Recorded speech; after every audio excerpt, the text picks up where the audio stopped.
Di, kalau misalnya sekarang Prof. Bagus sudah menjelaskan apa yang menjadi perspektifnya. Sebagai seorang penulis buku dan makin kesini makin banyak aja produktivitasnya. Merasa nggak sih bahwa tadi Prof. Bagus bilang interdisipliner. Dia adalah contoh seorang lulusan mahasiswa Parahyangan. Iya. Belajarnya apa dan jadinya apa, bener ya? Iya, saya belajar hubungan internasional, jadi secara formal titel saya Sarjana Ilmu Politik. Tapi berakhir menjadi seorang penulis, musisi ya, dan bisa dibilang profesi yang saya jalankan sekarang adalah hobi-hobi saya sejak kecil. Tapi saya mendapatkan banyak ilmu dari hubungan internasional. Kenapa? Karena di sana saya dipaksa untuk menulis. Jadi kalau di HI itu hampir semua ujiannya berupa esai.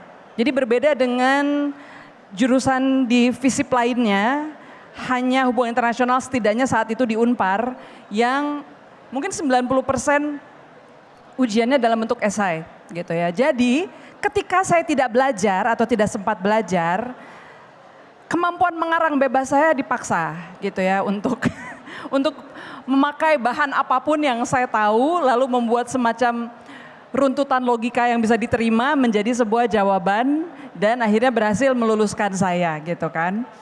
Nah, tapi semakin kesini saya pernah juga tuh Rosi di satu persimpangan lah ya, ketika saya lulus S1 saya sempat berpikir untuk S2 waktu itu, kepikir untuk ngambil filsafat.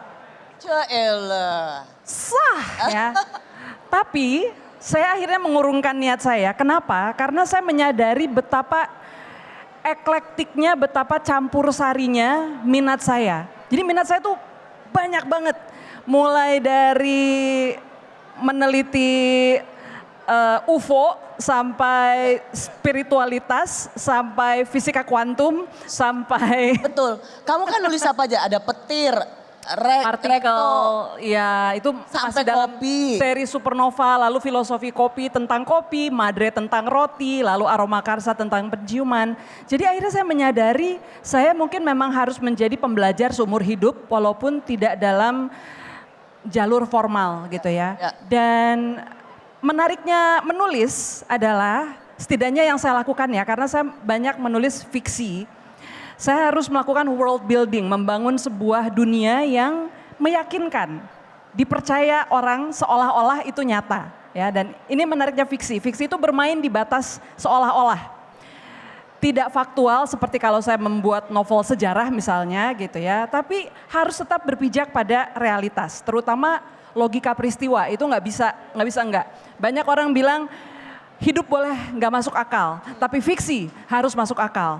Jadi di dalam menulis fiksi, walaupun kita berimajinasi ya, bisa liar banget kemana-mana, tapi tetap berpikir kritis dan berpikir logis itu mutlak. Karena dari sanalah orang jadi bisa mengikuti cerita kita. Ya, jadi logika itu sangat penting. Nah, di dalam menulis fiksi yang berbagai macam tema tersebut, saya harus seolah-olah tahu banyak hal. Misalnya ketika Aroma Karsa gitu ya, itu novel tentang penciuman. Penciuman manusia super. Artinya saya harus membayangkan kalau manusia super mencium dunia ini gitu ya, pasti berbeda dengan saya. Saya harus membayangkan kalau anjing saya yang penciumannya 40 kali lipat daripada manusia, itu pasti akan melihat realitas yang sama sekali berbeda. Ya. Nah untuk itu saya jadi harus belajar banyak hal. Untuk Aroma Karsa misalnya saya belajar bikin parfum sampai harus kursus membuat parfum. Lalu saya harus ke tempat-tempat yang baunya ekstrim. Misalnya saya ke Bantar Gebang. Karena saya pikir mana lagi ya tempat paling bau di dunia ini, di Indonesia lah gitu yang bisa saya kunjungi. Saat ini iya ya. Saat itu saya pikir, oke, saya pergi ke Bantar Gebang, landfill terbesar di Indonesia gitu ya, untuk tahu oh bau-bauannya seperti ini gitu kan. Lalu ada ekstrim lainnya ke pabrik parfum, pabrik perawatan tubuh dan sebagainya yang semuanya serba padahal kan itu mau nulis novel fiksi ya? Novel fiksi gitu. Bahkan untuk novel fiksi saja dia riset. Harus. Dia membutuhkan penelitian Dan tetap ada sainsnya di dalamnya. Betul. Jadi nggak boleh bebas ngarang juga ya? Gak bisa. Mungkin satu contoh yang menarik adalah saya membuat satu tokoh, padahal bukan tokoh utama, dia pembalap mobil. Lalu pembalap mobil ini olinya bocor, dicium oleh manusia yang berpenciuman super itu, Mbak Rosi. Itu saya harus meneliti apa saja di dalam oli mobil balap yang berbeda dengan oli mobil biasa. Wow. Yang berpotensi menimbulkan bau gitu ya. Jadi meskipun imajinatif, tapi saya rasa banyak hal dalam bidang seni, terutama kalau teman-teman ada yang tertarik ke dalam kepenulisan, itu tetap kita dibutuhkan rasa ingin tahu, rasa ingin belajar yang tidak habis-habis. Karena itulah modal untuk kita berkarya. Saya menarik satu poin dari D ya. Kita memang boleh, karena D ini hobinya ngelamun dan berhayal. Iya lagi. Salah satu hobinya D itu begitu. Tetapi ketika dia punya imajinasinya itu nggak boleh tanpa basis. Nggak boleh Betul. kosong. Betul Jadi sekali. imajinasi itu juga tetap harus dilapisi dengan keinginan tahuan tentang Ya. apa yang sebenarnya faktualnya itu seperti apa. Supaya Betul. kalau kamu bikin fiksi itu tetap ada dasarnya kan. Betul, Jadi karena itu yang akan menarik perhatian pembaca, yang mengikat atensi mereka dan merasa bahwa gue bisa hanyut di dalam cerita ini. Karena mereka masuk ke dalam sebuah dunia yang meyakinkan. Nah itu tadi. Nov, kalau membuat Jumbo itu kan biasanya seniman itu menghasilkan karya yang hebat itu dari rasa pilu.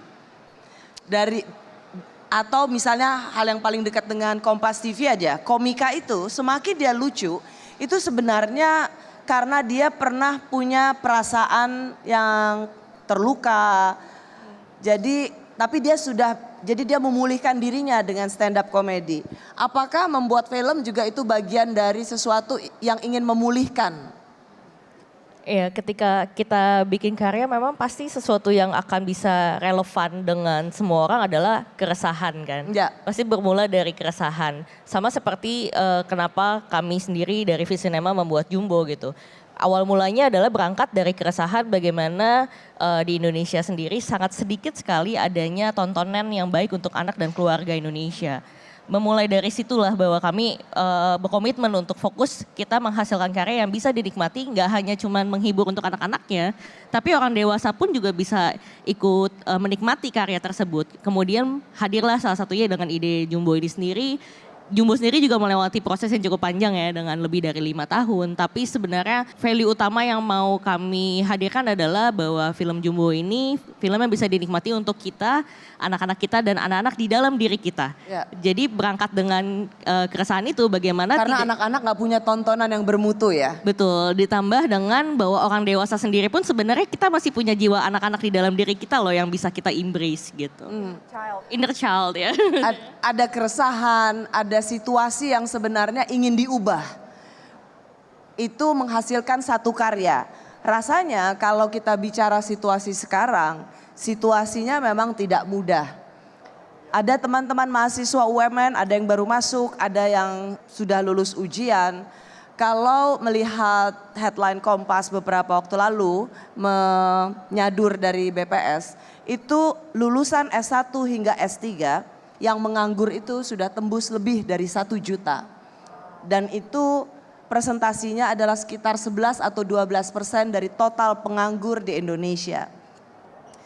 Jadi saya bisa ikut merasakan bagaimana anak muda sekarang itu berada dalam situasi yang cukup mencemaskan. Buat apa sekolah susah-susah, UMN lagi, pasti uang kuliahnya enggak murah, ketawa. Tapi kan terus mau apa kalau di depan mata masih ada 1 juta yang menganggur. Bagaimana Prof. Bagus melihat situasi ini bahwa anak muda ini memang berhak untuk cemas, berhak untuk ya marah. Anda berkewajiban untuk marah sebenarnya, bukan hanya berhak. Sekarang lebih parah, dulu saya IPK-nya 2,69. 69. By the way, diceritain dulu Prof. Bagus, di ITB itu termasuk sangat-sangat tidak pintar.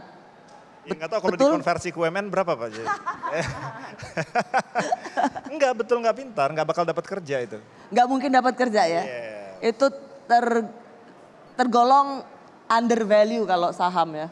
Tadi saya di back room sebelum kemarin ngobrol sama Mbak Rosi. Udah baca belum bukunya Mbak Di Lestari yang baru, Meteorite kalau nggak salah ya. Saya belum baca, tapi dikasih tahu bahwa Point. Midpoint. sorry, karena belum baca jadi nggak tahu. Gak apa-apa. Tapi saya tahu tadi poinnya adalah tentang ketidakpastian.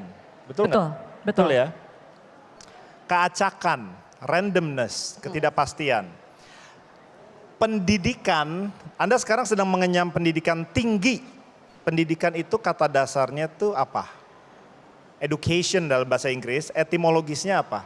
Ada dua, educare dan educere.